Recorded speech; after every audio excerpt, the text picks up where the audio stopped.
এই যে আজকে কি জন্য পুজো দিতে এসছো তুমি?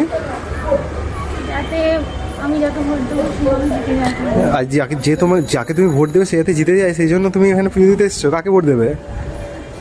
কাকে? নোটা। নোটা কোন পার্টি জানো তুমি? নোটায় ভোট দিতে নেই। এ বাবা, বাপরে, ভোট দিতে যাওয়ার জন্য কেউ পুজো আর উপোস করছে শুনেছো? একে তো আমি পুজোর কথা বলে ফেঁসে গেছি, দেখছি সত্যি করে এ উপোস করে পুজো দিতে চলে এসছে। সেই আমাকে বিকেলবেলা বলছে এরকম পুজো দিতে আসবে, আবার আমি গেলাম, আমাকে সাবু মাখা খাইয়েছে, নিজেও খেয়েছে আর আমাকেও খাইয়েছে। বাপরে, তারপরে আবার আমি যাতে ও অসুস্থ না হয়ে যায় একটুখানি স্যুপ বানিয়ে খাওয়ালাম, মানে মা বানিয়ে দিয়েছিল। স্টুডেন্টকে এই পুজোর কথা বলে তো আমি ফেঁসে গেলাম। একে তো আমাকেই মন্দিরে নিয়ে যেতে হলো, তারপর থেকে আবার সব চাপ আমার উপর চলে এসছে। গিয়ে মন্দিরে আমাকেই ভিডিও তুলে দিতে হচ্ছে ওকে, কারণ কন্টেন্ট ক্রিয়েটার স্টুডেন্ট, বুঝতেই পারছো। স্যারকে ডেকেছি ভিডিও করবো বলে। স্যার বলছিলাম যে আপনি কাকে ভোট দিচ্ছেন আমরা আমি একটু ওগুলো জানতে বলতে পারবো চাই। না কাউকে, এগুলো সিক্রেট, এগুলো বলা যায় না। আমি জানতে চাই, কারণ আমি না হলে বুঝতে পারছি না আমি কাকে ভোট দেবো। তুমি নিজের মাথা খাটাও, যাকে ভালো লাগছে ভোট দাও, ঠিক আছে? আর আমি তো যদি না পারো কনফিউজ কমেন্টে হয়ে জিজ্ঞেস করো, তোমার যাচ্ছি, ভিডিও করো তো। সবাইকে দেখে আমি কনফিউজ হয়ে যাচ্ছি যে আমি কাকে ভোট দেবো। না না, তুমি তো ভিডিও করো, ভিডিওতে লোককে জিজ্ঞেস করো, কমেন্টে তোমাকে অনেক পয়েন্ট বলবে, তারা ভালো ভালো পয়েন্ট বলবে, সেইটা অনুযায়ী বিচার করে তাকে ভোট দাও, ঠিক আছে? আমি আসছি, আমি বলতে পারবো কিছু তো না। আইডিয়া দিন স্যার। আমি ক্যামেরা বলতেই পারবো না, আমি এসব একদম নেই। ঠিক আছে, ক্যামেরা অফ করলে তো বলুন। না না, ক্যামেরা অফ করে বলতে পারবো না, আমি আসছি। কেন? তুমি কমেন্টে জিজ্ঞেস করে নাও। এই যে আমাকে ভিডিও করার জন্য তো ডেকেছিলে, বলো এবার নিজে বলো কাকে ভোট দেবে ঠিক করেছো? আমি সত্যি বুঝতে পারছি না আমি কাকে ভোট দেবো। আমি একে দেখছি তো একে ভালো লাগছে, তো আরেকজনকে দেখছি তো আরেকজনকে ভালো লাগছে, আবার কাউকেই ভালো লাগছে না। আমি সত্যি বুঝতে পারছি না আমি কাকে ভোট দেবো। এটা এত কনফিউজিং কেন?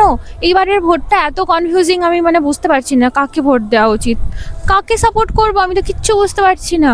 কেউ কমেন্টে বলো কয়েকটা পয়েন্ট যাতে আমি একটু ডিসিশন নিতে পারি যে একে আমার ভোট দেওয়া উচিত। আমি সত্যি একদম মানে কনফিউজ হয়ে গেছি। আমার মনে হয় পয়েন্টগুলো ভালোই বলবে, তাই না সবাই আমার কমেন্টে? মনে হয় তাই। আর আমি ভুলে যাচ্ছি কার কি পয়েন্টগুলো, যে এ কেন ভালো, ওকে কেন ভোট দেওয়া উচিত, ওকে কেন ভোট দেওয়া উচিত, আমি না ভুলে যাচ্ছি। আর আমি কনফিউজ হয়ে গেছি পুরো যে কাকে ভোট দেবো। তোমরা কেউ কমেন্ট করো অ্যাটলিস্ট যে আমার কাকে ভোট দেওয়া উচিত। তো তোমরা দেখতে পাচ্ছ এই যে ঝান্ডাটা লাগানো আছে একটা দলের, তো সেটা কিন্তু এই রেডারটা যেটা তোমরা দেখতে পাচ্ছ এখানে লাইন দেওয়া আছে একটা 100 মিটার, তার মধ্যেই কিন্তু আছে। তো এই 100 মিটারের ভেতরেই জায়গা কিন্তু থাকবে। এরপরে দেখো তোমরা অন্য কোনো পতাকা তোমরা দেখতে পাবে না। তো দেখো এই 100 মিটারের দাগটা পেরিয়ে গেলাম, এরপর থেকে কিন্তু আর কোনো রকম কোনো দলীয় পতাকা বা কোনো রকম প্রচারের কোনো কিছুই কিন্তু আমরা দেখতে পাচ্ছি না। তো এটাই এখন নতুন নিয়ম করেছে। তো 100 মিটারের মধ্যে কিন্তু কোনো রকম প্রচার করা যাবে না, এবং শুধুমাত্র যারা ভোট দিতে আসছেন বা ভোটের যারা কর্মী তারাই থাকতে পারবেন। ভোটের ব্যাপারে এটা তোমরা কি জানতে?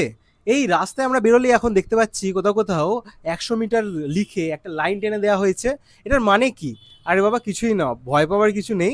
ওর আশেপাশে কোথাও একটা ভোট কেন্দ্র আছে, এবং সেই ভোট কেন্দ্রে আমরা মানে যারা ভোটার আছে তারা এবং যারা ভোট নিচ্ছে তারা থাকতে পারবে, এরকম একটা রুল আছে। আর এবং তার সাথেই কোনো দল কিন্তু 100 মিটারের মধ্যে, ভোট কেন্দ্রে 100 মিটারের মধ্যে কিন্তু প্রচার করতে পারবে না। তাই জন্য কোনো রকম ফ্ল্যাগ পোস্টার কিছুই দেখতে পারবে না। যদি আগে থেকে কেউ লিখে দিয়েও থাকে সেগুলো দেখবে তোমরা ওগুলোকে মুছে দিয়েছে।